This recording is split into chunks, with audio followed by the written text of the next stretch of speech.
Boa noite, tudo bem com você? Estamos mais uma vez no canal Simplifica Professor. Vamos falar de uma das classes, não vou falar que é a mais difícil, mas é considerado por muita gente, né? Uma das classes gramaticais variáveis, uma das mais difíceis, que é o verbo.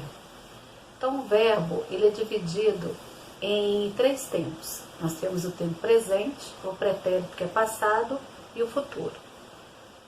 No presente, do modo indicativo, nós temos apenas um.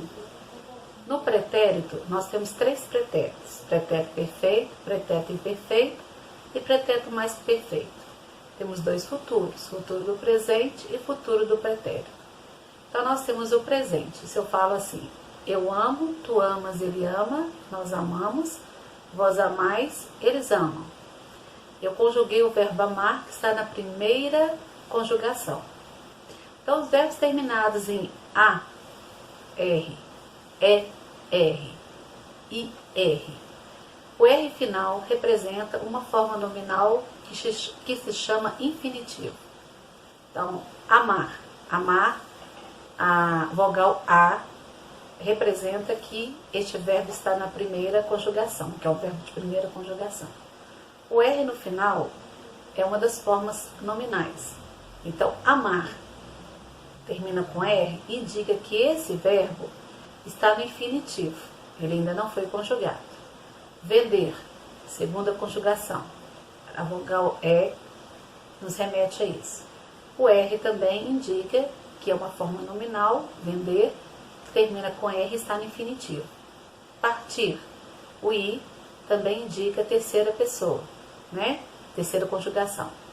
Esse I aí representa a terceira conjugação. E o R final representa também que está no infinitivo, que é uma forma nominal. As formas nominais são infinitivo, particípio e gerúndio. Então, o verbo amar, vender, partir, que termina em R, estão no infinitivo. As palavras amando, vendendo, partindo, estão no gerúndio, que é o NDO. Então, amando, vendendo e partindo. Amado, vendido e partido, que termina com DO, está no particípio. Então, infinitivo, gerúndio e particípio são formas nominais, tá bom? Vamos também aprender as vozes verbais. O que são vozes verbais? Então, um exemplo. Mamãe comprou o caderno. Então, mamãe comprou o caderno. Então, está na voz ativa, porque a ação foi realizada pelo sujeito, né? Se eu falo assim, o caderno foi comprado pela mamãe, então foi comprado, nós temos um verbo auxiliar e um verbo principal, né? Então nós temos aí uma locução verbal. Então já indica que aí o caderno foi comprado, está na voz passiva, tá? Quando tem locução verbal. Quando eu falo assim, o menino penteou-se, é a voz reflexiva. Ele faz e também recebe a ação de se pentear. Então nós temos aí a voz ativa, onde o sujeito ele pratica a ação. Na voz passiva, a gente percebe que o sujeito é paciente e o verbo, ele se encontra, e nós encontramos a locução verbal, né? E também a voz reflexiva, né? A menina penteou-se, lavou-se, etc. Também temos a questão do modo verbal. Nós temos 3 modos. O modo indicativo, o modo subjuntivo e o modo imperativo.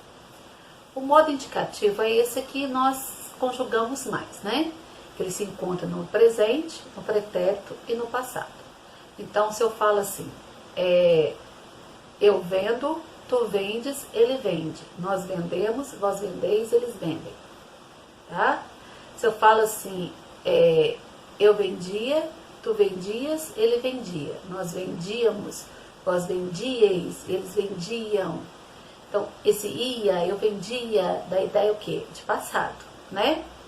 Agora vamos para o futuro. Eu venderei, tu venderás, ele venderá. Nós venderemos, vós vendereis, eles venderão. A ideia de futuro. Então, a gente tem que prestar muita atenção o que nos remete o verbo, né? Então, ao ler uma oração, tem que prestar atenção. Esse verbo indica o quê? Que está no presente? Eu vendo, né? Eu vendia, indica que está no passado, eu venderei, que está no futuro, e assim por diante. Então tem que prestar muita atenção em questão a isso. Outra coisa também que a gente pode falar, além das conjugações e formas nominais, são as pessoas. Então, quando a gente conjuga, nós temos 3 pessoas no singular e 3 no plural. Então, eu vendo, tu vendes, ele vende. Então, eu vendo, tu vendes, ele vende. Ele ou ela, né? Então, 3 pessoas no singular. Nós vendemos, vós vendeis, eles vendem. Então, nós temos 3 pessoas também no plural. A gente tem que estar atento a isso. Então, são 3 pessoas no singular e 3 no plural. Outra coisa também que a gente tem que falar muito, além das vozes verbais, é a questão dos verbos quando são regulares e irregulares. A gente tem que se ater muito à questão do radical do verbo, né? Se ao flexionar, o radical que permanece o mesmo nas flexões, eles são regulares.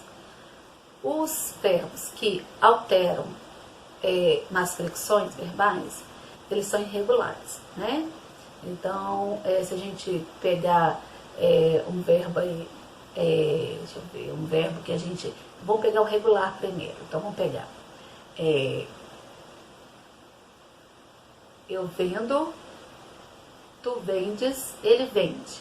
Nós vendemos, vós vendeis, eles vendem. Até a letra D é o radical. Então, permanece o mesmo. Então, se não ocorreu alteração no radical, ele é um verbo regular, nas flexões verbais. Mas, se ocorrer uma alteração no radical, ele passa a ser irregular. Então, eu sou, tu és, ele é. Então, eu sou, tu és, ele é. Olha que houve uma alteração já nas primeiras conjugações. Então, a gente percebe ali que houve alteração no radical. Então, o verbo ser, eu sou, tu és, ele é um verbo irregular. Então, outro também conteúdo que a gente tem que estudar muito, e sempre está voltando, além da formação dos tempos, a conjugação verbal, as vozes verbais, que é ativa, passiva e reflexiva, é o que é o imperativo subjuntivo. A gente sabe o que é o indicativo, né? Que indica o tempo presente, passado e futuro. Agora, um tempo imperativo, o próprio nome já fala, imperar, né? Uma ordem, um pedido. Então, quando eu falo assim, vá ao mercado, menino, então esse vá, né? O verbo ir está no modo imperativo, né? Indica uma ordem, um pedido, uma súplica. Outra coisa também que a gente pode estar analisando é o modo subjuntivo, que é o modo da dúvida, né? Quando a gente fala assim, talvez eu irei se você me permitisse, né? Se você me permitisse. Então, gera ali, né, o verbo permitir, uma certa dúvida. Então, o subjuntivo, ele gera essa dúvida, né? Se você me permitisse, se você quisesse. Então, o modo subjuntivo tem essa dúvida. E ele é conjugado no presente, no pretérito e no futuro subjuntivo, né? E o imperativo tem 2 formas, o afirmativo e o negativo. Então, vamos aprender mais um pouquinho também sobre o verbo, sobre os pretéritos, que são 3, que é o passado, e também o futuro, que são 2, futuro do presente e futuro do pretérito. Quando a gente analisa o verbo, né, a gente tem que pensar que o verbo é uma forma variável, né? Então, ele pode ser conjugado em tempo, modo, número e pessoa. Né? A gente pegar o verbo amávamos. Então, nós temos aí até a letra M, que é o radical, o A, vogal temática, amar, tem um acento, vamos. O VA, que é uma desinência de tempo e modo, e o MOS, de número e pessoa. Então, se você pegar o verbo todo, você pode fragmentar ele todinho, porque ele vai te dar a desinência, o radical primeiro, depois ele vai te dar a vogal temática, o tema, que é a soma do radical mais a vogal, vai te dar a desinência de tempo e modo, e vai te dar a desinência de número e pessoa.